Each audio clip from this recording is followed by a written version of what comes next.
الحمد للہ رب العالمین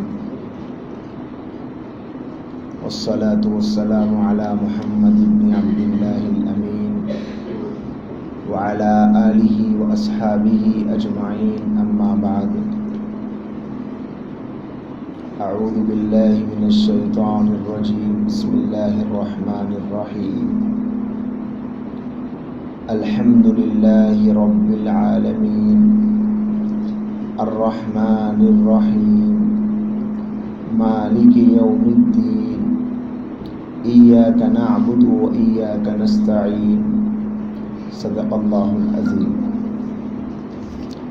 گزشتہ درس میں سورۃ الفاتحہ کی آیت نمبر 4 کی تشریح ہوئی تھی، جس میں ہمارے سامنے یہ بات آئی تھی کہ اللہ تبارک و تعالیٰ کی عبادت کے جتنی بھی شکلیں ہیں وہ سوائے اللہ کے کسی کے لیے بھی اختیار نہیں کی جا سکتی۔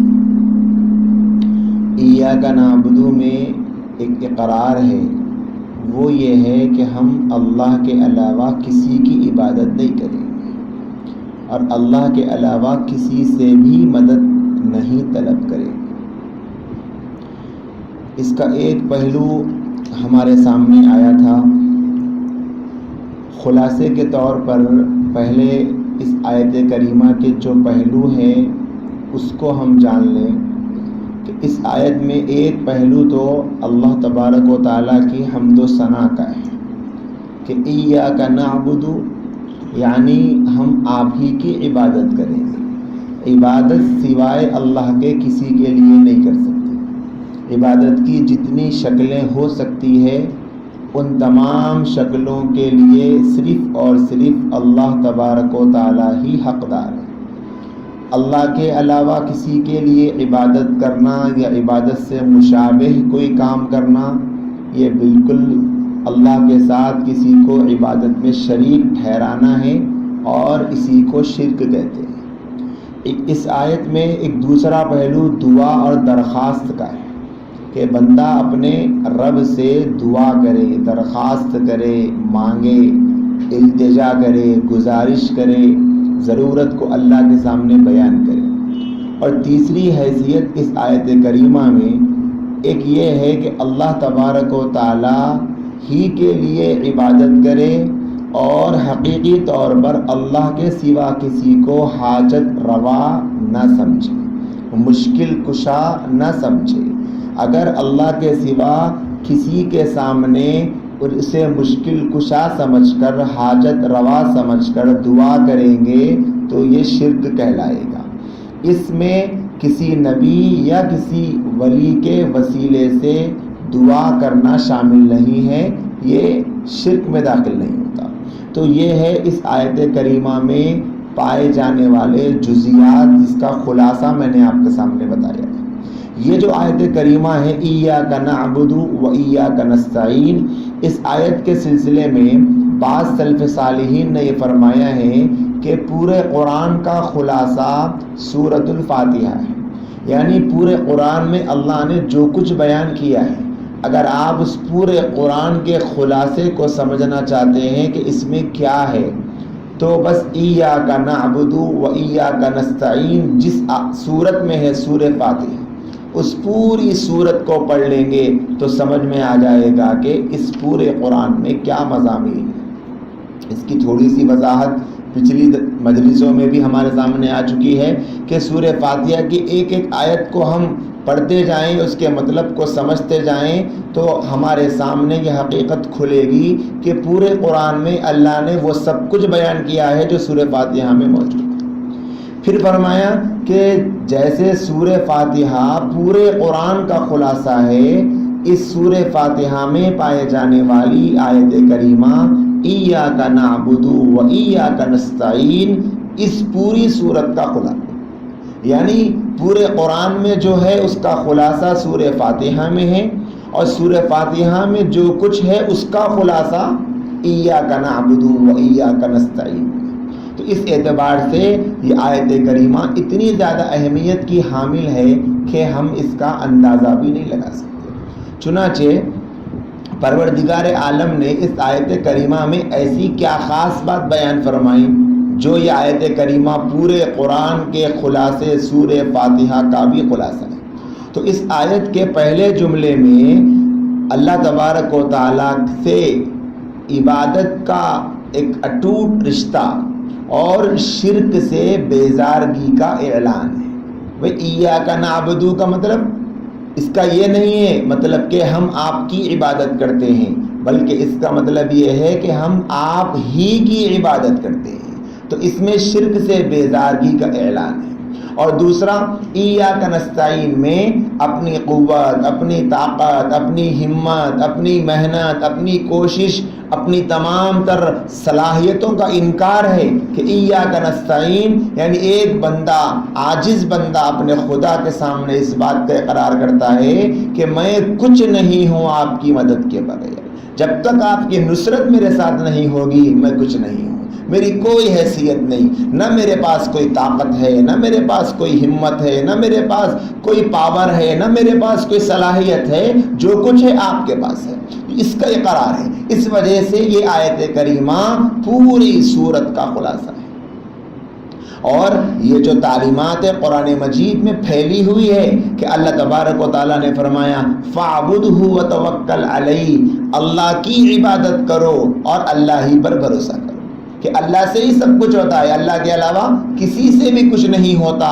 یہ تعلیم اور یہ درس قرآن مجید ہم کو دیتا ہے۔ اسی طرح قُلْ هُوَ الرَّحْمَنُ آمَنَّا بِهِ وَعَلَيْهِ تَوَكَّلْنَا، اے نبی کریم صلی اللہ علیہ وسلم آپ فرما دیجئے کہ وہ رحمان یعنی جو اللہ ہے اس پر ہم ایمان لاتے ہیں اور ہم اسی پر بھروسہ کرتے ہیں۔ یعنی اللہ ہی کی ذات وہ ذات ہے جس پر بھروسہ کیا جا سکتا ہے، جو بھروسے کے لائق ہے، جو اس قابل ہے کہ اللہ پر بھروسہ کیا جائے، اور اللہ کی طرح کوئی نہیں ہے۔ ایسی قابلیت، ایسی اللہ تبارک و تعالیٰ کے یہاں جو قدرت ہے وہ کسی کے پاس نہیں۔ اسی طرح رب المشرق والمغرب لا الہ الا ہوا فاتخذہ وکیلا، اللہ فرماتے ہیں کہ رب تو کون ہے؟ وہ جو مشرق کا رب ہے، مغرب کا رب ہے، اس اللہ کے علاوہ کوئی معبود نہیں ہے۔ فاتخذہ وکیلا، آپ کیا کرو؟ اسی رب کو اپنا وکیل بنا لو، یعنی کارساز بنا لو، مددگار بنا لو، معاون بنا لو۔ تو یہ قرآن مجید کی تعلیمات۔ تو ان تمام آیات کا حاصل یہ ہے کہ مومن اپنے ہر عمل میں، ہر کام میں، ہر وقت، ہر ضرورت میں نہ اپنی صلاحیت پر بھروسہ کرتا ہے، نہ اپنی طاقت پر بھروسہ کرتا ہے، نہ اپنے ہنر پہ بھروسہ کرتا ہے، نہ اپنے مال پہ بھروسہ کرتا ہے، بلکہ وہ اللہ کی ذات پر بھروسہ کرتا ہے، کیونکہ وہی ایسی ذات ہے جو ہر کام کو کرنے والی۔ تو یہ خلاصہ ہے اس آیت کریمہ کا۔ پھر ایاک نستعین، ہم ایاک نعبد کے سلسلے میں ہم نے تھوڑی سی وضاحت سنی تھی کہ ایاک نعبد کا مطلب ہے کہ اللہ تبارک و تعالیٰ کی جیسی عبادت کرنا ہے اس عبادت کے لیے کسی اور کو ہم اللہ کے ساتھ شریک نہ کریں۔ ایاک نعبد کی جو تشریح ہے، ایاک نعبد میں عبادت کا جو مطلب ہے وہ گزشتہ مجلس میں بھی ہمارے سامنے آیا تھا کہ کسی کی انتہائی تعظیم اور محبت کی وجہ سے اس کے سامنے اپنی عاجزی کو اور اپنی فرما برداری کو ظاہر کرنا، یہ ہے عبادت کا مطلب۔ اور علماء نے لکھا ہے کہ اپنی انتہائی عاجزی کو، اپنی کمزوری کو کسی کی عظمت کے لیے کسی کے سامنے ظاہر کرنا، اگر اللہ کے علاوہ کسی کے ساتھ بھی یہ کام کیا جائے گا تو وہ شرک کہلائے گا۔ کسی کے ساتھ بھی یہ کام نہیں کیا جا سکتا۔ حضرت عدی بن حاتم رضی اللہ تعالیٰ عنہ ایک بڑے صحابی گزرے ہیں، وہ پہلے مسلمان نہیں تھے، ایک وقت گزرا کہ وہ اسلام لائے، مسلمان ہوئے، تو پھر اس کے بعد ایک مرتبہ نبی کریم صلی اللہ علیہ وسلم کی خدمت میں آ کر سوال فرمایا کہ یا رسول اللہ، قرآن مجید میں اللہ تبارک و تعالیٰ نے فرمایا اتخذوا احبارہم ورہبانہم اربابا من دون اللہ، یہود اور نصارہ نے اللہ کے علاوہ اپنے علماء کو، اپنے رہبروں کو خدا کا درجہ دے دیا تھا، کہ خدا کا درجہ دے دیا۔ تو صحابی نے سوال کیا یا رسول اللہ، قرآن مجید تو ہمارے بارے میں یہ بات کہتا ہے کہ ہم نے اپنے بڑوں کو، اپنے علماء کو معبود کا درجہ دے دیا، حالانکہ ہم نے تو ان کو معبود نہیں بنایا تھا، ہم تو ان کی عبادت نہیں کرتے تھے۔ تو نبی کریم صلی اللہ علیہ وسلم نے فرمایا کیا تم لوگ اپنے علماء کے حلال کہے ہوئے کو حلال نہیں سمجھتے تھے، اپنے علماء کے حرام کیے ہوئے کو حرام نہیں سمجھتے تھے کہ ایک طرف اللہ کسی چیز کو حلال کہتے ہیں اور تمہارے علماء اسے حرام کہتے تھے تو تم اپنے علماء کی بات کو مانتے تھے، ایک طرف اللہ کسی چیز کو حرام کہتے تھے اور تمہارے علماء حلال بتاتے تھے تو تم اپنے علماء کی بات کو مانتے تھے، تو کیا یہ ایسا نہیں ہوتا تھا؟ تو کہنے لگے ہاں ایسا تو ہم لوگ کرتے تھے۔ تو اللہ کے نبی نے فرمایا یہی تو ہے اللہ کے حلال اور حرام کردے میں تبدیلی کر دینا، یہ بھی اللہ تبارک و تعالیٰ کو پسند نہیں، اللہ نے اس کو خدا بنانے کے برابر بیان فرمایا۔ تو معلوم ہوا کہ عبادت میں شرکت صرف سجدے میں نہیں، صرف رکوع میں نہیں، صرف طواف میں نہیں، بلکہ عبادت میں شرکت اس کو بھی کہتے ہیں کہ اگر کوئی اللہ کے حلال کو الٹ کر حرام کر دے، اللہ کے حرام کو الٹ کر حلال کر دے تو یہ بھی گویا اللہ کی نظر میں بہت بڑا گناہ ہے۔ اب دیکھیں عدی بن حاتم رضی اللہ تعالی عنہ، انہوں نے خود کہا کہ یا رسول اللہ ہم تو اپنے علماء کی عبادت نہیں کرتے تھے۔ مطلب یہ ہے کہ وہ بھی یہ کہنا چاہتے ہیں کہ آپ کہتے ہیں کہ معبود بنا لیا، معبود کا مطلب کیا سمجھتا ہے انسان کہ ان کی عبادت کرنا، ان کو پوچھنا۔ علماء کو پوچھتے نہیں تھے لیکن علماء ان کے حلال کو حرام، حرام کو حلال پلٹ دیا کرتے تھے تو اس کو مان لیا کرتے تھے۔ تو اسی لیے اس حدیث سے یہ معلوم ہوا کہ اگر اللہ کے حرام اور حلال کردے میں بھی کوئی فرق کریں گے تو یہ بھی اسی زمرے میں شامل ہوگا۔ یہاں پر رک کر ایک بات ہمیں اچھی طرح سمجھ لینی ہے کہ وہ لوگ جو اپنی طرف سے دین پر، شریعت پر عمل نہیں کر سکتے، قرآن مجید کو سمجھ نہیں سکتے، حدیث کو سمجھ نہیں سکتے، اور قرآن کو اور حدیث کو سمجھنے کے لیے، حدیث پر قرآن پر عمل کرنے کے لیے، اسلام پر چلنے کے لیے جو لوگ ائمہ مجتہدین کی، کسی عالم کی، کسی مفتی کی، کسی بھی امام کی تقلید کرتے ہیں، ان کو فالو کرتے ہیں، ان کی تحقیق پہ عمل کرتے ہیں، وہ اس زمرے میں نہیں آئیں گے۔ یہ نہیں کہا جا سکتا کہ آپ فلاں عالم کی تقلید کرتے ہیں، فلاں عالم کو فالو کرتے ہیں، فلاں امام اور مجتہد کی تحقیق پہ عمل کرتے ہیں تو آپ بھی مشرک ہو گئے۔ اس لیے کہ آج جتنے بھی لوگ اماموں کو، مجتہدین کو، ائمہ کو فالو کرتے ہیں وہ سب کے سب قرآن مجید ہی کے حکم پر عمل کر رہے ہیں۔ قرآن میں اللہ نے فرمایا فَاسْأَلُوا أَهْلَ الذِّكْرِ إِن كُنتُمْ لَا تَعْلَمُونَ، یعنی اگر تم خود احکام الہیہ کو نہیں جانتے تو اہل علم سے پوچھ لیا کرو، یعنی جس کو پتا ہے ان سے پوچھ لو۔ تو جو لوگ اپنے سے بڑوں کو، اپنے سے بڑے علماء کو جو دین کے ماہر ہیں، جو ان سے پوچھ کر جو دین پر عمل کر رہے ہیں، ان کو اس زمرے میں لا کر نہیں کھڑا کیا جا سکتا کہ آپ لوگ تو شرک کر رہے ہیں، کیونکہ آپ تو اللہ تبارک و تعالیٰ نے قرآن میں ایک حکم بیان فرمایا، حدیث میں نبی نے ایک حکم بیان فرمایا، اور آپ اللہ کے اور اللہ کے رسول کے بتائے گئے احکام کو چھوڑ کر امام کی بات کو مانتے ہیں۔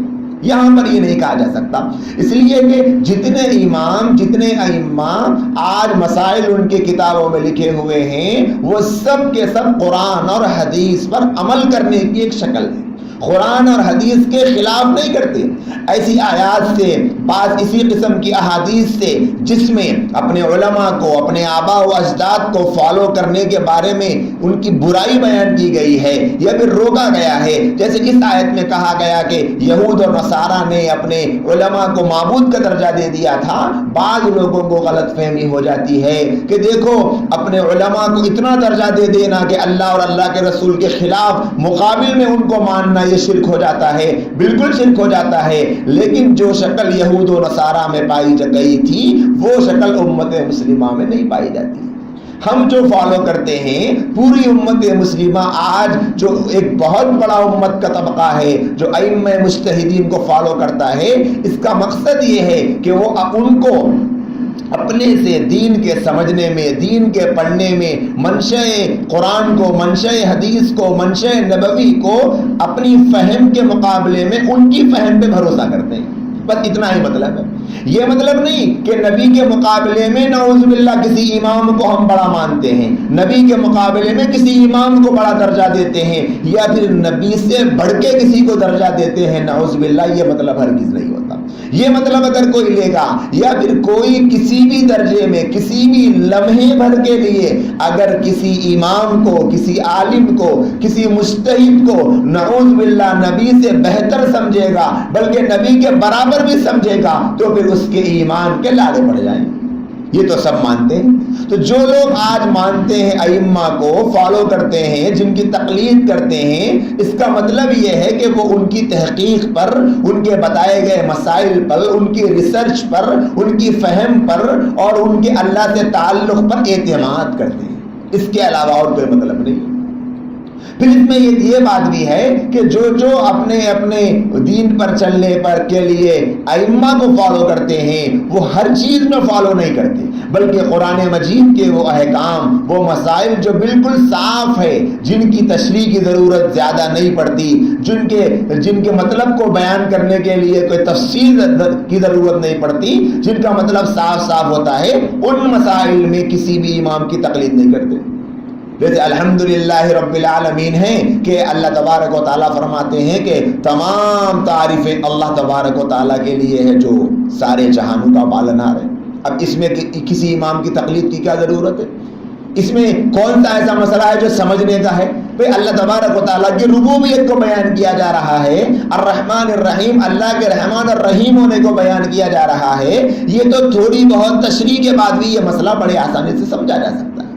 قرآن کے وہ مسائل، حدیث کے وہ مسائل جو حلال اور حرام پر مشتمل ہے، اور ایسی آیات جن کا مطلب ایک عام آدمی نہیں سمجھ سکتا، جس کو سمجھنے کے لیے دشواری پیدا ہوتی ہے، جو اپنی عقل سے نہیں سمجھ سکتا، جس کو سمجھنے کے لیے کسی عالم کی سمجھ کی، فہم کی ضرورت پڑتی ہے، ان مسائل میں ائمہ کی تقلید کی جاتی ہے۔ اس کے علاوہ اور کسی مسئلے میں تقلید نہیں ہوتی۔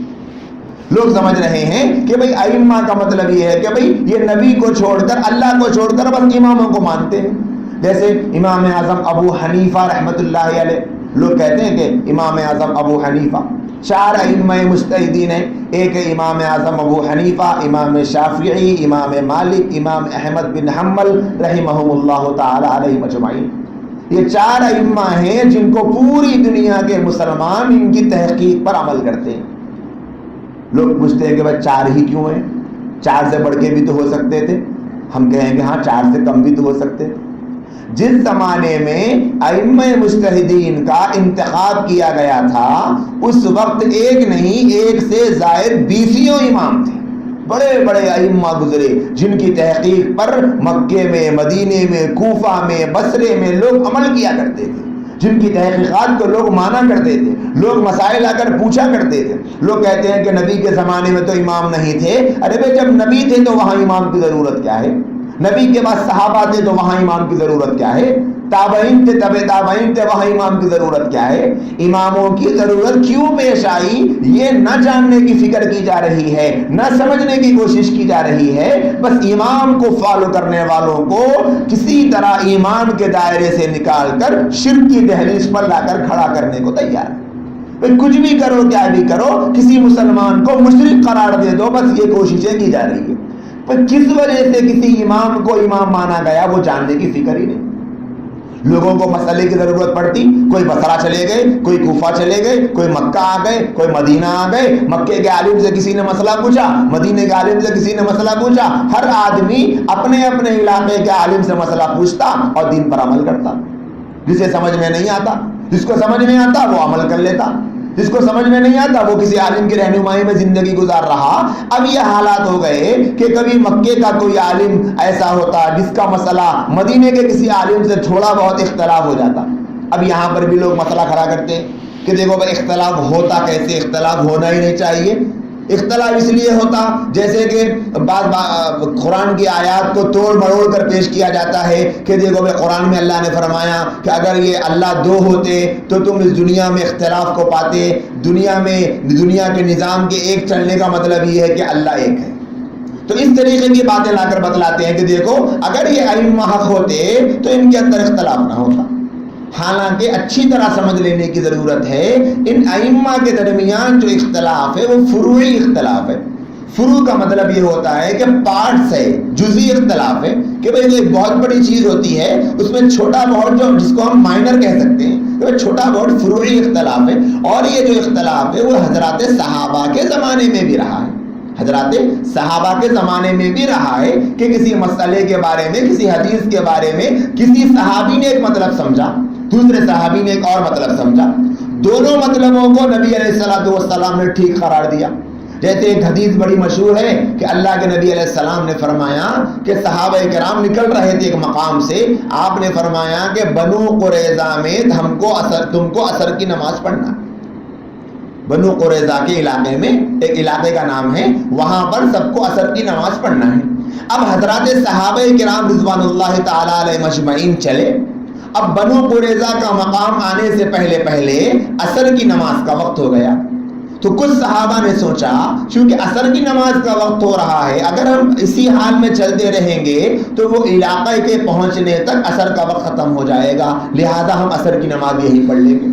کچھ صحابہ نے کہا کہ نہیں، ہم کو نبی نے فرمایا کہ ہم کو بنو قریظہ ہی میں عصر کی نماز پڑھنا ہے، لہذا ہم وہیں جا کر پڑھیں گے. تو اختلاف ہو گیا حضرات صحابہ کے درمیان، فہم میں اختلاف ہوا، دلوں میں اختلاف نہیں ہوا، حدیث کے سمجھنے میں اختلاف ہوا. تو اب دونوں صحابہ میں سے دو جماعتیں بن گئی. کچھ صحابہ نے وہی نماز پڑھ لی، نماز پڑھ کر وہ مقام پہ پہنچ گئے. کچھ صحابہ وہاں جا کر عصر کی نماز پڑھے. اب اللہ کے نبی علیہ السلام کے بعد جب پہنچے تو دونوں نے اپنا مقدمہ سنایا. اللہ کے نبی نے ان کی بھی سنی، ان کی بھی سنی، اور نبی علیہ السلام نے دونوں کو صحیح قرار دیا. یہ نہیں فرمایا کہ تم نے غلط کیا، تم نے غلط کیا. بھئی کیوں صحیح کیوں قرار دیا؟ اس لیے قرار دیا کہ ایک صحابہ کی جماعت نے نبی کے حکم کے ظاہر کو سمجھا، نبی کے حکم کے ظاہر پہ عمل کیا کہ بھئی نبی کا حکم ہے کہ عصر کی نماز بنو قریظہ ہی میں پڑھنا ہے، لہذا انہوں نے اس کے اوپر عمل کیا. اور صحابہ کی ایک جماعت نے نبی کی منشا پہ عمل کیا. بھئی نبی کی منشا یہ ہے کہ اتنی جلدی چلو کہ عصر کی نماز تک اس علاقے میں تم پہنچ جاؤ. نبی کا یہ مطلب نہیں تھا کہ نماز اگر وقت ہو جائے تو نماز چھوڑ دو، بلکہ مطلب یہ ہے آپ کی بات کا کہ آپ جلدی چلو کہ وقت آنے سے پہلے عصر کا وہاں پر پہنچ جاؤ. چونکہ ہم نہیں پہنچ پائے لہذا ہمیں عصر کی نماز ادا کر وہاں پہنچنا ہے. دونوں نے بھی الگ الگ مطلب سمجھا اور نبی نے دونوں کی بھی تصویب فرمائی، یعنی دونوں کو بھی صحیح قرار دیا. تو یہاں سے محدثین نے، مجتہدین نے مسائل نکالے ہیں کہ اگر دونوں کے درمیان اختلاف ہونے کے بعد اگر کوئی ایک غلط ہوتا تو نبی ضرور غلط قرار دیتے. دونوں بھی صحیح تھے. ایک نے حدیث کے الفاظ کو، اللہ کے نبی علیہ السلام کے فرمان کے ظاہر کو فالو کیا، ایک نے منشأ نبوی کو فالو کیا. دونوں بھی صحیح ہیں. تو اس اعتبار سے علماء کرام کے بہت سارے مسائل مختلف ہو رہے تھے. تو ایک عالم نے سے کسی نے مسئلہ پوچھا، اب وہ آئے مکے سے مدینے کو، مدینے میں آ کر ایک عالم سے مسئلہ پوچھا تو وہ مسئلہ الگ بتاتے ہیں. تو اس طریقے سے تشویش ہو گئی. کسی عالم سے مسئلہ پوچھا کہ وہ دور دراز علاقے میں ہے، بہت بڑے عالم ہیں اپنے وقت کے، وہ ایک مسئلہ بتا رہے ہیں، ایک اور عالم صاحب ہے وہ ایک اور مسئلہ بتا رہے ہیں. اب دونوں کے درمیان عوام منتشر کا ذہن منتشر ہو رہا ہے کہ بھائی ہم ان کی بات کو فالو کریں یا ان کی بات کو فالو کریں. دونوں بھی اپنے وقت کے بڑے علامہ ہیں، دونوں بھی اپنے وقت کے بڑے عالم ہیں، دونوں کی بھی حیثیت ہے، دونوں کا بھی مقام ہے، دونوں کا بھی اسٹیٹس ہے، دونوں کے تقوی پہ ہم کو بھروسہ ہے، کیا کریں؟ تو تقریباً کئی سالوں تک اس طرح چلا. لوگوں کے درمیان تشویش ہو رہی تھی. تو پھر علماء نے مشورہ کیا، مشورہ کر کے اس بات کو طے کیا کہ بھائی جتنی عوام ہیں اس عوام کے درمیان میں اس بات کو چلایا جائے کہ ان سارے لوگوں میں سے کسی چار کو چنا جائے، چار بڑے علماء کو چنا جائے، چار وقت کے مجتہدوں کو چنا جائے کہ انہی پر سب لوگوں کا اجتماع کر دیا جائے کہ بھئی اب جو بات، جو مسئلہ سنا جائے گا، عمل کیا جائے گا، وہ ان چار علماء کا. اللہ کی حکمت تھی، اللہ نے چار کے اوپر جمع کر دیا. اللہ 5 پہ بھی کر سکتے تھے، 6 پہ بھی کر سکتے تھے. تو اس طریقے سے ایک امام اعظم ابو حنیفہ، ایک امام شافعی، امام مالک اور امام احمد بن حنبل علیہ رحمہ، ان چاروں کے اوپر امت کا اجتماع اور اجماع ہو گیا کہ اب جو مسئلہ چلے گا، اب جس مسئلے کو فالو کیا جائے گا وہ ان چاروں کے مسئلے کو فالو کیا جائے گا. ایک اور بہت بڑی وجہ علماء نے کتابوں میں لکھی، وہ یہ ہے کہ علماء تو بہت سارے تھے، مجتہدین تو بہت سارے تھے اس زمانے میں بھی، جن کی ریسرچ، جن کی تحقیق ایتھینٹک تھی، لیکن ان 4 علماء کے مسائل محفوظ تھے، یعنی لٹریچر کی شکل میں اس زمانے میں جو آلات تھے، اس زمانے کے اعتبار سے ان 4 کا جو ذخیرہ تھا وہ محفوظ تھا دوسرے علماء کے مقابلے میں۔ تو عوام نے ان کو بھی ترجیح دی کہ چونکہ ان کا جو ذخیرہ علم ہے وہ محفوظ ہے، تو اب یہ سلسلہ چلنے میں بڑی آسانی ہوگی، تو اس لیے 4 علماء کا انتخاب کر کے 4 کو امت نے چنا، اور اللہ تبارک و تعالیٰ پچھلی 12 صدیوں سے امت کو انہی کے ذریعے سے فائدہ پہنچا رہے ہیں۔ تو اب ان 4 کے درمیان میں جو سب سے بڑے فقیہ، سب سے بڑے مجتہد، سب سے بڑے امام، جن کا علم، جن کا تقوی، جن کی سمجھ، جن کی فہم، جن کی فراست، جن کا کمال، جن کی بصیرت ایسی تھی جو ان 4 میں بڑھ کے تھی، وہ ہے امام اعظم ابو حنیفہ رحمۃ اللہ علیہ۔ نعمان بن ثابت ان کا نام ہے۔ ان کو اللہ تبارک و تعالیٰ نے بڑی مقبولیت دی، بڑی شہرت دی، بڑا نام ہوا، اور وہ بڑے ذہین تھے، اور دین کے سمجھنے میں، حدیث کے سمجھنے میں، اور قرآن اور حدیث سے مسائل کے اخذ کرنے میں اللہ نے انہیں بہترین ملک عطا کیا تھا۔ تو اللہ نے ان کے ماننے والے ایک بہت بڑی تعداد میں دنیا میں پھیلا دیے، اس وجہ سے لوگ ان کو 4 اماموں میں بڑے امام یعنی امام اعظم کہتے ہیں۔ یہ مطلب ہے امام اعظم کا۔ امام اعظم کا مطلب یہ نہیں ہے کہ یہ 4 اماموں کے علاوہ پوری امت کے سب سے بڑے امام ہیں، بلکہ اس سے آگے بڑھ کر محمد الرسول اللہ صلی اللہ علیہ وسلم سے بھی بڑے ہیں۔ نعوذ باللہ، یہ مطلب نہیں، یہ مطلب تو کہیں پر بھی لکھا ہوا نہیں ہے، یہ مطلب تو کسی نے بھی نہیں بتلایا۔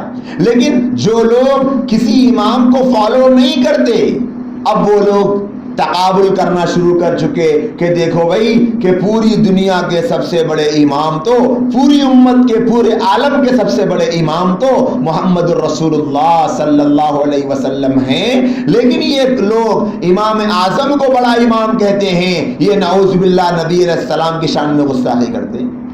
وہ مطلب ہی نہیں ہے بھائی۔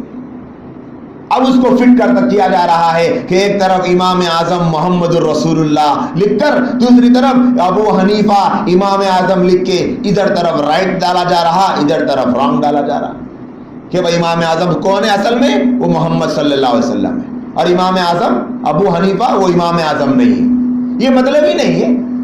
کون ایک ادنا سے ادنا عقل رکھنے والا، ایک بے وقوف، ایک نادان، ایک جاہل سے جاہل انسان بھی نعوذ باللہ کیا نبی کا مقابلہ کسی سے کر سکتا ہے؟ کسی سے بھی نہیں کر سکتا۔ یہ تو عقل میں آنے والی بات نہیں ہے کہ اللہ کے نبی علیہ السلام کا مقابلہ ابو حنیفہ سے کیا جائے رحمت اللہ علیہ۔ یہ تو بالکل بے وقوفانہ اور احمقانہ اور بچکانہ حرکت ہے۔ پھر اب یہ کہنا شروع کر چکے کہ دیکھو بھائی تمہارے امام فلاں ہیں، تو ہمارے امام اعظم محمد رسول اللہ ہے۔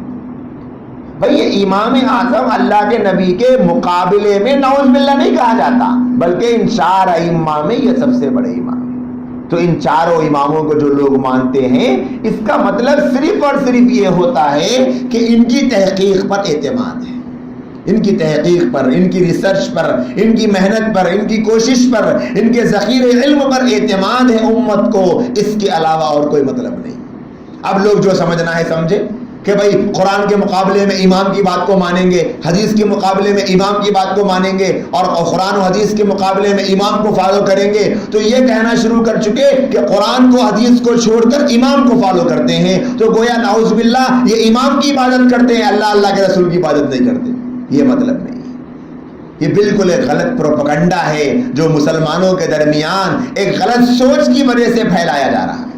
کوئی مسلمان بھی نعوذ باللہ نبی علیہ الصلوۃ والسلام سے کسی بھی انسان کو ایک رائی کے دانے کے برابر بھی افضل نہیں سمجھ سکتا۔ افضل تو دور کی بات ہے، نبی کے برابر بھی نہیں سمجھ سکتا۔ افضل تو بہت دور کا مسئلہ ہے، کیسے سمجھے گا کوئی بھی؟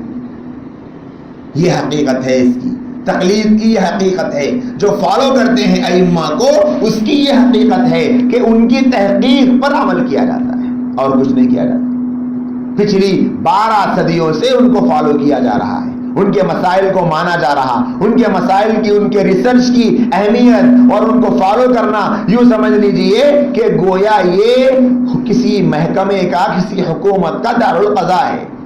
جیسے ہمارے انڈین لا میں جیسے ہمارے پاس کورٹ ہوتا ہے، کورٹ میں جو لا ہوتا ہے، جو قانون ہوتا ہے، یہ قانون ہے اس امت کے.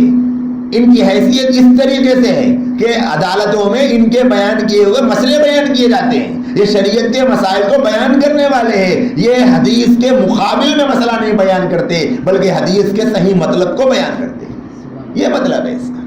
لیکن لوگوں نے اس کا غلط مطلب باور کر دیا اور لوگوں کے درمیان ایک انتشار کی وبا، ایک انتشار اور ایک اختلاف کی وبا عام کر دی پورے معاشرے میں، اور لوگوں کے ذہنوں میں ایک شکوک اور شبہات کا ایسا کیڑا چھوڑ دیا کہ بھئی یہ کیا ہے، بھئی یہ چار فرقے بن گئے کہ کوئی حنبلی ہے، کوئی شافعی ہے، کوئی حنفی ہے، کوئی فلاں ہے، کوئی فلاں ہے. ارے بھئی اس کو فرقہ کہتے ہی نہیں. اگر کوئی ان چاروں کو فرقہ کہتا ہے تو اس کا مطلب یہ ہے کہ اس کا علم اتنا کم ہے کہ اس کو فرقے کا معنی بھی نہیں معلوم. فرقہ کہتے کس کو ہے؟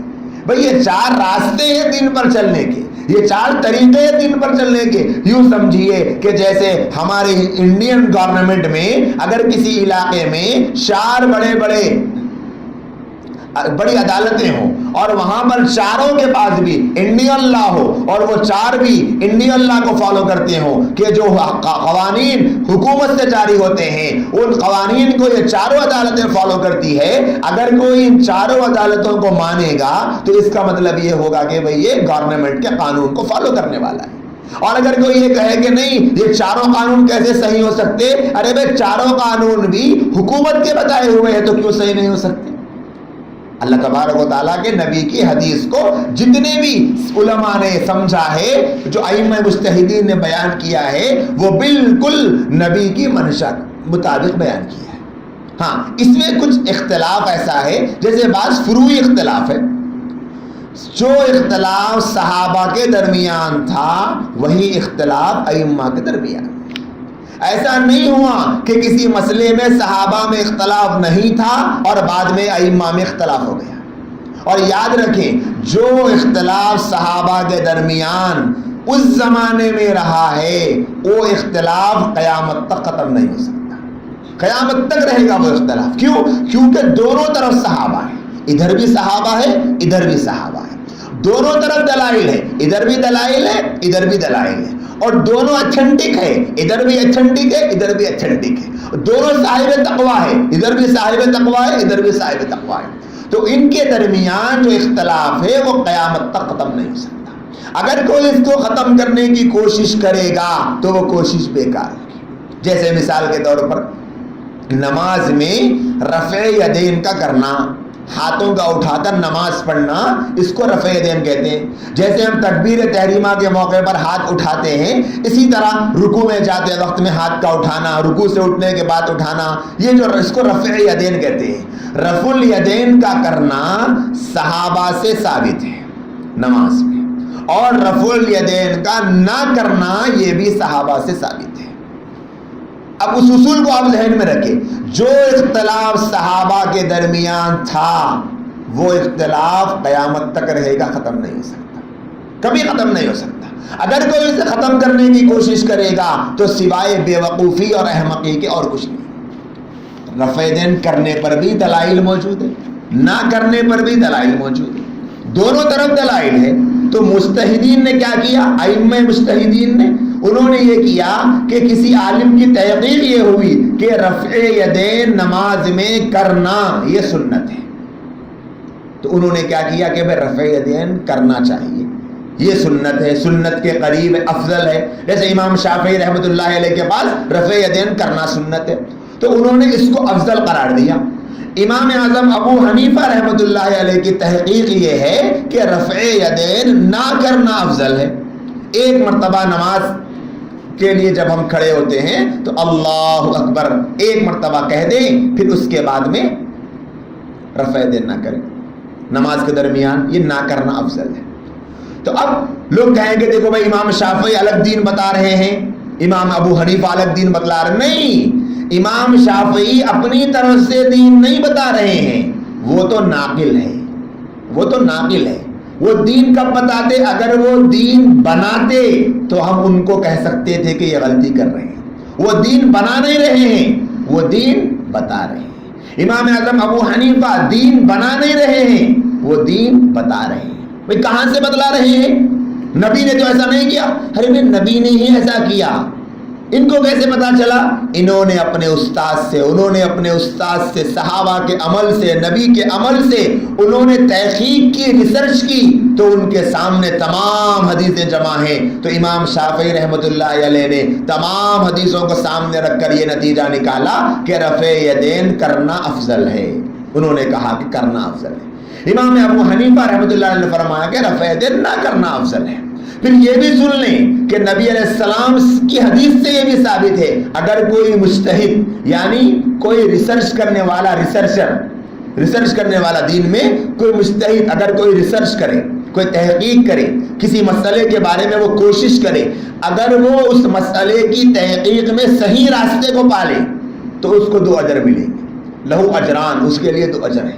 اور اگر اس مجتہد سے کوئی غلطی ہو جائے تو اس کو 1 اجر ملے گا۔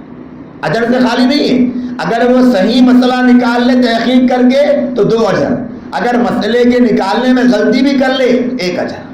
غلطی کا مطلب جیسے یہاں پر افضل یا غیر افضل، اس کا مطلب ہے۔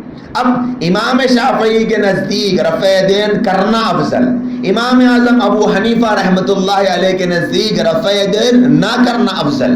لیکن یہاں پر بھی جتنے فروعی مسائل ہیں، یعنی اسی طریقے کے جو مسائل ہیں جن کی بیس عقائد پر نہیں ہے، نظریات پہ نہیں ہے، فروعی مسائل ہیں، اس میں مسئلہ یہ ہے کہ امام اعظم ابو حنیفہ کے نزدیک رفع یدین نہ کرنا افضل ہے، اور یہ جو آپ بتلاتے ہیں افضل ہے، یہ احتمال ہے، اس میں یہ قریب ہے سنت کے، اور خطا کا احتمال ہے، غلطی کا بھی احتمال ہے۔ اور امام شافعی کے بارے میں کیا ہے کہ امام شافعی جو بتلاتے ہیں کہ رفع یدین کرنا افضل ہے، تو اس کا مطلب بھی یہ ہے کہ رفع یدین کرنا سنت کے قریب ہے، لیکن خطا کا بھی احتمال ہے۔ یعنی ضروری نہیں ہے کہ میں جو مسئلہ بتلا رہا ہوں وہی صحیح ہو، بلکہ اس میں خطا کا بھی احتمال ہے، لیکن میری رائے اور میرا خیال یہ ہے کہ یہ ثواب کے قریب ہوگا، سنت کے قریب ہوگا۔ اسی وجہ سے نہ امام شافعی رحمۃ اللہ علیہ اپنے کسی مسئلے کے بتانے کے بعد امام اعظم ابو حنیفہ کی تردید کرتے ہیں، نہ امام اعظم ابو حنیفہ امام شافعی کی تردید کرتے ہیں۔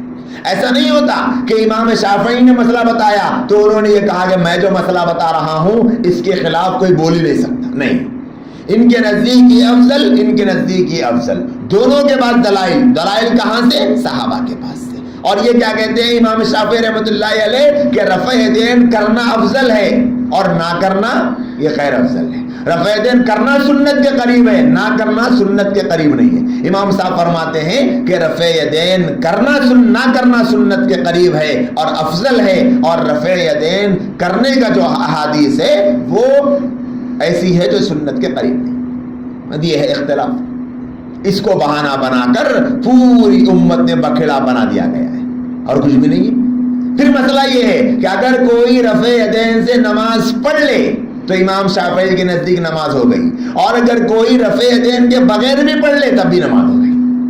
نماز دونوں حال میں ہو جاتی ہے۔ پھر اختلاف کس چیز کا؟ یہ وقتی اختلاف ہے، چھوٹا اختلاف ہے، مائنر اختلاف ہے۔ یہ اختلاف ایسا نہیں کہ جس کی وجہ سے امت کو گمراہ قرار دیا جا سکے۔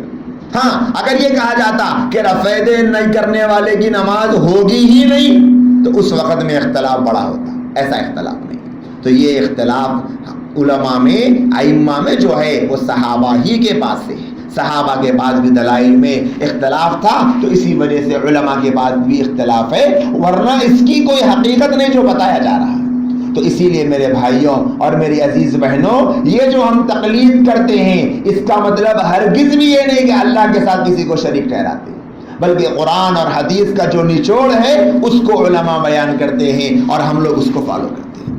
ہاں، اس کے علاوہ میں کچھ لوگ ہیں جو یہ کہتے ہیں کہ بھئی کسی امام کو فالو کرنے کی ضرورت نہیں ہے، قرآن کو فالو کرو، حدیث کو فالو کرو۔ قرآن اور حدیث کے علاوہ کوئی ہمارے لیے قابل اتباع، قابل تقلید نہیں ہے۔ تو اس میں 2 سوال پیدا ہوتے ہیں۔ پہلا سوال یہ پیدا ہوتا ہے، اگر آپ کے اندر اتنی صلاحیت ہے کہ آپ اپنی عقل سے، اپنی فہم سے قرآن کو، حدیث کو صحیح طریقے سے سمجھ سکتے ہیں، تو بالکل آپ کو اجازت ہے، آپ کسی امام کو فالو نہ کریں، آپ ڈائریکٹ قرآن کو، حدیث کو فالو کریں۔ اگر آپ کے اندر اتنی صلاحیت ہے، اتنی اتھارٹی ہے، اتنی آپ کے پاس کیپیسٹی ہے، اتنا اسٹیمنا ہے کہ آپ سمجھ سکتے ہیں صحیح طریقے سے جو نبی کی منشا تھی، جو اللہ کی منشا ہے، تو آپ کیا کریں؟ کسی امام کو فالو نہ کریں۔ بلکہ علماء نے مسئلہ لکھا ہے، اگر کسی کے پاس اتنی صلاحیت ہو کہ وہ قرآن اور حدیث کو صحیح معنی میں سمجھ سکتا ہے، اور سمجھنے کی صلاحیت رکھنے کے باوجود اگر وہ کسی امام کو فالو کرتا ہے تو اس کے لیے جائز نہیں۔ یہ بھی مسئلہ ہے کہ اس کے پاس صلاحیت ہے قرآن کو سمجھنے کی، حدیث کو سمجھنے کی، لیکن اس کے باوجود کسی کو اگر فالو کرنا چاہتا ہے تو اجازت نہیں ہے فالو کرنے کی۔ کیوں؟ کیونکہ آپ کے اندر صلاحیت ہے، آپ اپنی بلبوتے پر آپ قرآن حدیث کو سمجھ سکتے ہیں، تو آپ شریعت کی نظر میں مجتہد ہیں۔ ایسے بہت سے علماء ان 4 علماء کو طے کرنے کے بعد اس امت میں گزرے ہیں جو کسی کے مقلد نہیں تھے۔ کیوں؟ کیونکہ وہ مجتہد تھے، اللہ نے ان کو بھی اجتہاد کی صلاحیت دی تھی، بہت کمال کی صلاحیت دی تھی، لیکن انہوں نے اپنا کوئی مسلک نہیں بنایا، کیونکہ ان کی جو تعلیمات تھی وہ محفوظ نہیں رہ سکی، اور علماء نے اس زمانے کے ان کو نہیں چنا تھا، وہ انڈیویجول اپنا اپنا تحقیق کر کے عمل کر لیتے تھے۔ تو اب یہ لوگ جو تقلید کو شرک کہتے ہیں، وہ لوگ ان کو لا کے کھڑا کر دیتے ہیں کہ دیکھو صاحب فلاں عالم ہے، وہ کسی کے مقلد نہیں تھے۔ ہاں بھائی، وہ مجتہد تھے اس لیے مقلد نہیں تھے۔ مجتہد کا مطلب ریسرچر، جس کے پاس ریسرچ کرنے کی صلاحیت ہو اس کو کہیں گے مجتہد۔ وہ مجتہد تھے تو ان کے لیے تو کسی کی تقلید جائز نہیں ہے۔ آپ مجتہد ہے کیا؟ اگر آپ مجتہد ہے تو آپ کے لیے بھی یہی حکم ہے۔ اگر کوئی مجتہد نہیں ہے، عام آدمی ہے، اس کے لیے کسی مجتہد کی، کسی ریسرچر کی، کسی محقق کی تحقیق پہ عمل کر کے قرآن حدیث کو سمجھنا یہ لازم ہے، ورنہ گمراہی کے راستے کھلے۔ اس کی مثال یوں ہے کہ اگر کوئی آدمی کسی طبیب کے پاس گیا، ڈاکٹر کے پاس، کہ صاحب مجھے فلاں مرض ہو گیا ہے، آپ میرے لیے کوئی دوا تجویز کر دیجیے، اس کا اس ڈاکٹر کے پاس جانا یہ دلیل ہے اس بات کی کہ یہ اس کو اپنے سے بیٹر سمجھتا ہے، کہ بھائی اس کے پاس ڈاکٹری کا علم ہے، بیماری کے علاج کا علم ہے، یہ ماہر ہے، اس لیے تو وہ جا رہا ہے۔ اب اگر وہ جانے کے بعد میں وہ یہ کہے کہ وہ اس کے پاس میں ایک نسخہ لکھے گا، بھائی آپ کو پیٹ درد ہو رہا ہے تو لیجئے یہ نسخہ، پیپر پہ لکھ کے دے دے۔ اب جس نے لیا ہے وہ دیکھ کر یہ پوچھتا ہے کہ بھائی آپ نے یہ دوا مجھے لکھی ہے، کیوں لکھی ہے آپ نے یہ دوا؟ مجھے ریزن بتائیے، مجھے وجہ بتلائیے کہ آپ نے یہی ٹیبلٹ کیوں لکھی، یہی ٹانک کیوں لکھی، یہی سیرپ کیوں لکھی۔ اب اگر اس طریقے کے وہ سوالات کرے گا تو اس کا مطلب یہ ہے کہ اسے اس ڈاکٹر پہ بھروسہ نہیں ہے۔ بھروسہ ہے تو لے گا، خاموش چلا جائے گا، اور بھروسہ نہیں ہے تو سوال کرے گا۔ اب جب وہ سوال کرے گا تو وہ کیا کہے گا کہ دیکھ بھائی اگر تجھے میرے اوپر بھروسہ نہیں ہے تو یہ چٹھی لاؤ، یہ پھاڑے گا، بولے گا جاؤ جو کھانا ہے کھا لو۔ اب وہ کیا کرے گا؟ ٹھیک ہے بھائی میرا میں کھا لوں گا۔ تو اب وہ گیا اور وہ انٹرنیٹ، اس نے گوگل ٹائپ کھولا، اوپن کیا براؤزر، اور اس کے اندر اس نے انگلش میں ٹائپ کرنا شروع کر دیا کہ بھائی کہ کون سی وہ ٹیبلٹ ہے، کون سا وہ فارمولا ہے کہ پیٹ کے درد ہونے پر استعمال کیا جائے۔ اب وہ ریسرچ کیا اور اس نے ریسرچ کرنے کے بعد جو فارمولا ملا، جو ٹیبلٹ کا سیرپ کا نام ملا، وہ گیا اور شاپ سے خرید لیا اور کھا لیا، اور اتفاق سے اس کو پیٹ کا درد ختم ہو گیا۔ تو اب وہ کیا کرے گا؟ اب اگلی مرتبہ کسی اور کو پیٹ کا درد ہوا، سر کا درد ہوا، بخار آیا، کچھ بھی ہو جائے، تو اب وہ جا رہا ہے گوگل پہ سرچ کرتا جا رہا اور دوائیں خریدتا جا رہا اور سب کو بانٹتا جا رہا۔ تو کیا ہوگا؟ کچھ دن کے بعد میں ایک نہیں 121 لوگوں کے قتل کی سزا اس کے اوپر جاری ہو جائے گی کہ آپ نے 121 لوگوں کو مارنے کا جرم کیا ہے، کہ آپ سب کو دوائیں بانٹتے پھر رہے ہیں اور آپ کے پاس دواؤں کا کچھ علم ہی نہیں ہے۔ یہی ہوگا نا بھائی؟ ٹھیک یہی مثال ہے علماء کو فالو کرنے کی، تقلید کی، کہ تقلید کا مطلب یہ ہے کہ آپ کے پاس کوئی نالج نہیں ہے دین کی، تو آپ کیا کریں گے؟ کسی عالم کو اپنا بڑا مانیں گے، مان کر ان سے یہ کہیں گے کہ دیکھیے میرے پاس تو دین کی نالج نہیں ہے، یہ مسئلہ مجھے قرآن کی حدیث کی روشنی میں آپ بتا دیجیے۔ اب عالم صاحب مسئلہ بتا دیں گے۔ اب مسئلہ بتانے کے بعد میں اگر کوئی عام آدمی ان سے دلیل پوچھے گا، ریزن پوچھے گا کہ آپ یہ مسئلہ بتائیں، کہاں سے بتائیں، کیسے بتائیں، تو وہ عالم صاحب بولیں گے بھائی آپ کو اگر میرے اوپر بھروسہ نہیں ہے آپ جائیے، آپ خود دیکھیں، ریسرچ کیجیے۔ تو اب وہ کیا کرے گا کہ وہ یہ مسئلہ قرآن میں، یہ مسئلہ حدیث میں کہاں ہے، اب وہ لے کر ڈھونڈنے کے لیے بیٹھ گیا، تو وہی حال ہوگا جو حال اس سے پہلے بھی میں نے آپ کے سامنے سنایا تھا کہ قرآن میں ہے وَلَا تَقْرَبُوا الصَّلَاةَ، کہ نماز کے قریب بھی نہ جاؤ۔ ایک صاحب قرآن کی تحقیق لے کر بیٹھ گئے، قرآن میں اللہ نے فرمایا کہ نماز کے قریب نہ جاؤ، تو وہ نماز پڑھنا چھوڑ دی۔ بولے کیوں چھوڑے؟ قرآن میں لکھا ہوا ہے کہ نماز کے قریب نہ جاؤ۔ اگلا جملہ انہوں نے نہیں پڑھا کہ وَأَنْتُمْ سُكَارَىٰ، اس حال میں کہ تم نشے میں ہو۔ اس آیت کا بیک گراؤنڈ، پس منظر نہیں معلوم ہے کہ آیت کس موقع پہ نازل ہوئی، کیا مطلب ہے آیت کا، کیوں؟ کیونکہ یہ ماہر نہیں ہے قرآن کے سمجھنے کے، ان کے پاس اتنا علم نہیں ہے۔ تو اب کیا ہوگا؟ گمراہی انسانوں کی زندگی میں آئے گی، یہ مطلب ہے تقلید کا۔ تو کیا چلے گئے کسی عالم کو فالو کر لیں بغیر دلیل کے طلب کیے ہوئے؟ کیوں؟ کیونکہ وہ ماہر ہے ہم سے، وہ اس فیلڈ کے ماہر ہیں، وہ پرفیکٹ ہیں، وہ بیٹر ہیں ہم سے، ان کا علم، ان کا فضل، ان کا تقوی، ان کی سوچ، ان کی فکر، ان کی تحقیق، ان کے منشأ نبوی کو سمجھنے کا اسٹائل ہم سے بیٹر ہے، لہذا ہم ان کو فالو کریں۔ اب اگر کسی کو اعتراض ہے کہ نہیں بھائی ہم تو کسی کو فالو نہیں کریں گے، ہم تو اللہ کو، اللہ کے رسول کو فالو کریں گے، بالکل فالو کرو، بغیر کسی درمیان کے دین کے جس شعبوں سے ہم تک علم پہنچا ہے ان کو بغیر فالو کیے کیسے نبی کو فالو کریں، کیسے فالو کریں؟ یہ دین تو سینہ بسینہ پھیلتا ہوا آیا ہے۔ اب لوگ کہہ رہے ہیں کہ جو امام کو فالو نہیں کرنا چاہتے وہ یہ کہہ رہے ہیں کہ نہیں نہیں امام وغیرہ کی تقلید جو کرنا ہے یہ سب شرک ہے، یہ حرام ہے، ہم نہیں کرتے۔ تو گویا یہ کہنا چاہتے ہیں کہ پچھلی 12 صدیوں سے جتنی امت بھی ائمہ کو فالو کرتے ہوئے آ رہی ہے، نعوذ باللہ وہ ساری کے ساری گمراہ ہیں۔ یہی مطلب ہے نا کہ جب تقلید کا معنی شرک ہے تو سارے مشرک ہو گئے، جب سارے مشرک ہو گئے تو پھر اسلام بچا ہی کہاں پر؟ اور ایسا ہونا باطل ہے، کیونکہ سارے لوگ گمراہ ہو جائیں اس امت کے، یہ نہیں ہو سکتا، یہ نہیں ہو سکتا۔ بڑے بڑے ائمہ مجتہدین، ایسے بڑے بڑے اللہ والے، جتنے بزرگان دین کا ہم نام سنتے ہیں، بڑے بڑے وقت کے اولیاء اللہ، وہ لوگ بھی کسی نہ کسی امام کے فالوور تھے، وہ کسی نہ کسی امام کو فالو کرتے تھے۔ کیوں؟ کیونکہ وہ ان کو اپنے سے بہتر سمجھتے تھے، اپنے سے بیٹر سمجھتے تھے، دین کے سمجھنے میں اپنے سے زیادہ ان کو نبی کی منشا سمجھنے کے قابل سمجھتے تھے۔ علماء نے لکھا ہے کہ بعض اکابر کا معمول یہ تھا کہ وہ مختلف علماء کے جو اقوال ہیں، جیسے کہ 4 ائمہ ہیں، ان کے اقوال کو جمع کرتے۔ اگر کوئی عالم کسی کام کے کرنے کو ضروری کہتا اور کوئی عالم کسی کام کے کرنے کو ضروری نہ کہتا تو اس پر عمل کرتے جس کو ضروری کہتا ہے، اور اگر کوئی کسی کام کے کرنے، کسی کام سے بچنے کے سلسلے میں ہلکا حکم لگاتا، کوئی سخت حکم لگاتا تو جو سخت حکم لگاتا اس پہ عمل کرتے۔ کیوں؟ تقویٰ تھا ان کے دلوں میں، وہ اللہ کے قریب ہونے کا سوچتے تھے۔ اور آج علماء کے بتائے گئے اختلافی مسائل کو اپنے میڈیا کے ترقی کا، میڈیا کے بڑھاوے کا اور اپنے چینلوں کے ریٹنگ کو بڑھانے کا سبب اور ذریعہ بنائے ہوئے ہیں کہ دیکھو بھئی یہ امام یہ بولتے ہیں، یہ امام یہ بولتے ہیں۔ امام اعظم ابو حنیفہ رحمۃ اللہ علیہ کے تحقیقات اور احناف کے مسائل کو ایک جگہ لکھ کر اس کے مقابل میں حدیث کو لکھ کر یہ بتایا جا رہا ہے کہ دیکھو حدیث میں یہ حکم ہے اور حنفیوں کے بعد یہ حکم ہے، بالکل جھوٹ ہے۔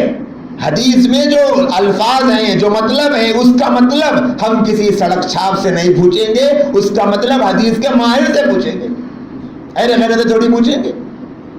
اب لوگ پریشان ہو رہے ہیں، لوگوں کے درمیان میں ذہنوں میں شکوک و شبہات پیدا ہو رہی، ہاں بھئی یہ کیا مطلب ہے؟ ہاں بھئی حدیث میں تو یہ حکم ہے اور احناف کے پاس یہ ہے، مطلب یہ تو دین سے ہٹا رہے ہیں۔ ارے بھئی دین سے ہٹا نہیں رہے ہیں بلکہ دین سمجھا رہے ہیں اور امت کو گمراہ کیا جا رہا ہے۔ تو میرے بھائی اور میری عزیز بہنوں، یہ جتنے ائمہ مجتہدین ہیں یہ سب امت کو قرآن و حدیث کا نچوڑ پیش کرتے ہیں، چاروں بھی حق پر ہیں، 4 راستے بھی حق پر ہیں، اس میں کوئی شکوک و شبہ نہیں۔ چاروں نے نبی علیہ السلام کے صحابہ سے دلائل ثابت کر کے مسائل لکھے۔ بولے کہ یہ مسلک کہاں سے آ گیا بھائی؟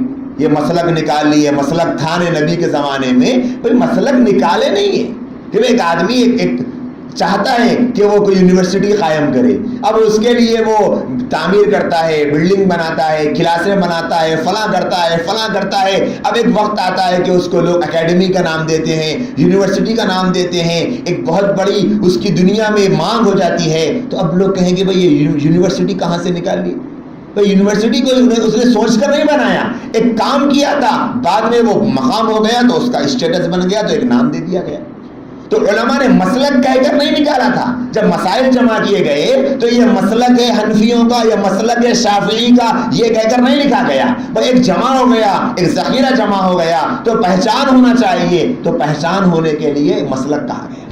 اور لوگ کہتے ہیں کہ دیکھو بھائی یہ جو مسالک ہے یہ نبی کے مقابلے میں ہے, نعوذ باللہ, یعنی دین محمدی کے مقابلے میں حنفی ہے. اسی لیے لوگ کہتے ہیں کہ بھائی آپ حنفی ہو تو ہم محمدی ہیں. میرے بھائی کتنی بڑی بے وقوفانہ, احمقانہ, بچکانہ یہ حرکت ہے. بھائی کوئی مسلمان ہلکے سے ہلکے ایمان رکھنے والا بھی محمدی کے مقابلے میں کوئی لفظ لانا پسند کرے, نہیں کر سکتا. بھئی یہ جو حنفی ہے, یہ شافعی ہے, یہ مالکی ہے, یہ حنبلی ہے, یہ چاروں کے درمیان تمیز کرنے کے لیے, یہ نعوذ باللہ محمد صلی اللہ علیہ وسلم کے مقابلے میں نہیں ہے, یہ ہو بھی نہیں سکتا. لوگوں کے درمیان شکوک و شبہات پیدا کر رہے ہیں. بھئی محمد صلی اللہ علیہ وسلم کا مقام تو اتنا بلند ہے کہ پوری امت کے علماء مل کر بھی ایک رائی کے دانے کے برابر بھی آپ کے مقام کا تصور نہیں کر سکتے. اتنا آپ کا اونچا مقام ہے. اور یہ بے وقوف لوگ کہ بولے کہ آپ حنفی ہو تو ہم محمدی ہیں. ارے بھائی حنفی اور محمدی کا تقابل تو یہ بے وقوفانہ ہے, احمقانہ ہے, اس کا کوئی جواز نہیں بنتا.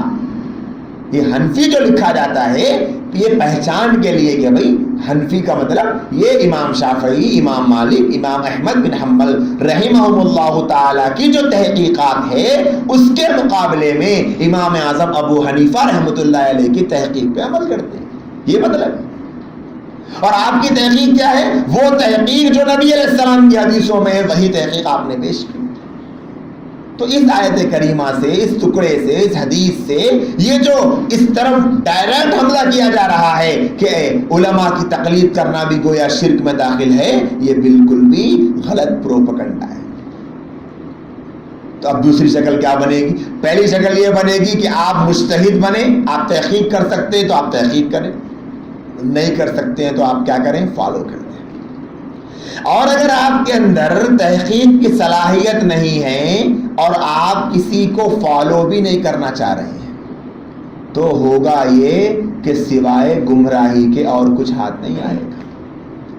اگر اس زمانے میں جب ان ائمہ مجتہدین کا انتخاب کیا گیا تھا, اگر علماء چھوڑ دیتے عوام کو عوام کے حال پہ کہ آپ جس عالم سے مسئلہ پوچھنا چاہتے ہو پوچھو اور عمل کر لو, تو دین کھلونا بن کے رہ جاتا, دین کا کھلواڑ ہو جاتا کہ ہر کوئی اپنے اپنے اعتبار سے مسئلہ بتاتا جاتا اور ایک ہر گھر میں 10 لوگ الگ الگ مسائل پہ عمل کرنے والے ہوتے. لیکن علماء نے احسان کیا کہ امت کو ایک جگہ جمع کیا, 4 علماء پہ جمع کیا, 4 مجتہدین پہ جمع کیا. کیوں؟ کیونکہ ان چاروں میں سے کسی کو بھی فالو کر لو آپ کامیاب ہو جائیں. کیوں؟ کیونکہ 4 راستے بھی نبی علیہ السلام تک پہنچانے والے ہیں. اور آج وہی ہو رہا ہے جس کی علماء کو پچھلے 12 صدیوں سے فکر تھی کہ یہ امت گمراہی پہ نہ جائے, یہ امت آزاد نہ بنے, یہ امت علماء کے علم کی ضرورت کو محسوس کرتے ہوئے ان کی تحقیق کو فالو کرے. جو فکر پچھلے 12 صدیوں پہلے امت کے علماء اکابر کو ہوئی تھی, وہ فکر کا جو خدشہ تھا وہ آج ظاہر ہو رہا ہے کہ آپ کسی خود کے اندر اجتہاد کی صلاحیت نہیں اور آپ کسی کو فالو کرنا بھی نہیں چاہتے. تو ہو کیا رہا ہے؟ حدیث کی منمانی تشریح, قرآن کی منمانی تفسیر, حدیث کے مطالب کو الگ سلگ کر کے عجیب و غریب ڈھنگ اور پیرائے میں بیان کیا جا رہا ہے. اور حدیث کے مطلبوں کو اپنی مرضی کے مطابق نہ ملے تو حدیث کو ضعیف کہہ کر چھوڑ دیا جائے, حدیث کو موضوع کہہ کر چھوڑ دیا جائے, حدیث کو غلط کہہ کر چھوڑ دیا جائے. اور اگر اپنے مطلب کی مل جائے تو کسی بھی درجے کی حدیث ہو اس کو صحیح حدیث بنا لیا جائے. یہ ہو رہا ہے. آزادی, انسان کے اندر نفس پرستی, اپنے آپ کو اونچا کرنے کے لیے اور پرانے جو اکابر علماء گزرے ہیں ان پر طعن و تشنیع کرتے ہوئے اپنے آپ کو افضل کرنے کے لیے یہ سب کام کیے جاتے ہیں۔ اور آزادی کے نام پر ہر کوئی محقق بنا بیٹھا ہے، ہر کوئی مجدد بنا بیٹھا ہے، ہر کوئی مجتہد بنا بیٹھا ہے، آتا کچھ نہیں، گمراہی ہو رہی ہے۔ جیسے کسی انسان کو کچھ نہ معلوم ہو اور وہ ڈاکٹری کا کام شروع کر دے اور نسخے لکھنا شروع کر دے، تو جیسے لوگوں کے جسم کی موت کا سبب بنے گا، آج امت کے بہت بڑا طبقہ آج انسانیت کے اور امت کے ایمان کے مرنے کا سبب بن رہا ہے۔ ایمان کی موت ہو رہی ہے کہ نبی علیہ السلام کی سنتوں اور حدیث کے درمیان تمیز نہیں پتا، حدیث کا مطلب کیا ہے نہیں پتا۔ بھئی اس فیلڈ کے نہیں ہے تو کیسے پتا چلے؟ وہ بھی ایک کام ہے، ایک فیلڈ ہے، اس کے لیے بھی ایک محنت ہے، لاکھوں علماء اس کے اوپر کام کیے ہوئے ہیں، اور ایک نوجوان انگلش کا پڑھنے والا اور کسی بھی سبجیکٹ کا اٹھ کر کھڑا ہو کر وہ کہتا ہے کہ نہیں، قرآن کی یہ جو آیت کریمہ کی تشریح ہے یہی وہ تشریح صحیح ہے جو میں کر رہا ہوں۔ 1200 سال سے جو علماء بیان کیے وہ غلط ہے۔ کوئی ایڈوکیٹ کھڑا ہو گیا، کوئی ڈاکٹر کھڑا ہو گیا، کوئی انجینئر کھڑا ہو گیا، ہر کوئی اپنی اپنی مرضی سے قرآن کی حدیث کی مانی تشریح کر رہا ہے۔ وجہ یہ ہے کہ علماء کے فالو کرنے کا راستہ چھوڑ دیا تو گمراہی کے راستے پہ چل پڑے۔ اور ایسا نہیں کہ یہ بالکل بھی تقلید سے بچتے ہیں، یہ بھی کسی نہ کسی کی تقلید کر رہے ہیں۔ بھائی چاروں کی تقلید نہیں کریں گے، امام اعظم ابو حنیفہ، امام شافعی، امام مالک، امام احمد بن حنبل علیہ الرحمہ، تو کسی پانچویں کی تقلید کر رہے ہیں۔ تقلید تو بہرحال کرنا ہے، فالو تو کسی کو کرنا ہے۔ کہ بھائی کسی کو پوچھے کہ بھائی اس مسئلے کا حل کیا ہے تو بولے کہ نہیں ہمارے فلاں مولانا یہ مسئلہ بتائیں۔ مولانا کی کیوں فالو کر رہے آپ خود تحقیق کیجئے، آپ خود حدیث سے وہ مسئلہ نکالیے، جب آپ کہلائے جائیں گے کہ آپ کسی کی تقلید نہیں کرتے۔ آپ کسی عالم کو فون کر کے مسئلہ پوچھتے ہیں، کسی مولوی کو مسئلہ پوچھتے ہیں، کسی مفتی کو مسئلہ پوچھتے ہیں، اپنے دارالفتاؤں سے مسئلہ معلوم کر کے بیان کر رہے ہیں، تو مطلب یہ ہے کہ آپ بھی کسی نہ کسی کو فالو کر رہے ہیں۔ اگر آپ آج کے مفتی کو فالو کر رہے ہیں، آج کے عالم کو فالو کر رہے ہیں، آج کے دارالفتہ کو فالو کر رہے ہیں، تو ہم آج سے 1000 گنا بہتر آج سے 1200 سال پہلے کے عالم اور مفتی اور دارالفتہ کو فالو کر رہے ہیں۔ آپ آج کے عالم کو فالو کریں جو آج سے 1200 سال پہلے کے علماء سے بالکل بھی بہتر نہیں ہو سکتا، تو آپ صحیح ہیں۔ اور ہم آج سے 1200 سال پہلے کے متقی، مجتہد، پرہیزگار، صاحب تقوی عالم کو فالو کریں تو ہم لوگ مشرک کیسے ہو جائیں گے؟ بات سمجھ میں آنے والی ہے بھئی۔ اگر آپ 5ویں کو فالو کر رہے ہیں تو اس 5ویں کو فالو کرنے سے بہتر یہ ہے کہ ان چاروں میں سے کسی کو فالو کر لیں۔ ان چاروں پر علماء کا اتفاق ہے، 12 صدیوں سے عمل کرتے ہوئے آ رہے ہیں۔ تو قرآن مجید کی اس آیت کریمہ کے ضمن میں یہ بات بھی آتی ہے کہ لوگ کہتے ہیں کہ جیسے یہود و نصارہ نے اپنے علماء کو خدا بنا لیا تھا، خدا کا درجہ دے دیا تھا، آج بھی لوگ دے رہے ہیں، ایسا کچھ نہیں۔ تو یہ بھی شرک کی ایک شکل بیان کی جاتی ہے جو ائمہ مجتہدین کے تقلید پر فٹ نہیں۔ اسی طریقے سے رکوع کا کرنا، سجدے کا کرنا، نظر کا ماننا، منت کا کرنا، کسی بھی اللہ کے خیر کے لیے طواف کا کرنا بیت اللہ کے علاوہ کے لیے، یہ سب شرک اور حرام، اس کی اجازت بالکل بھی نہیں مل سکتی۔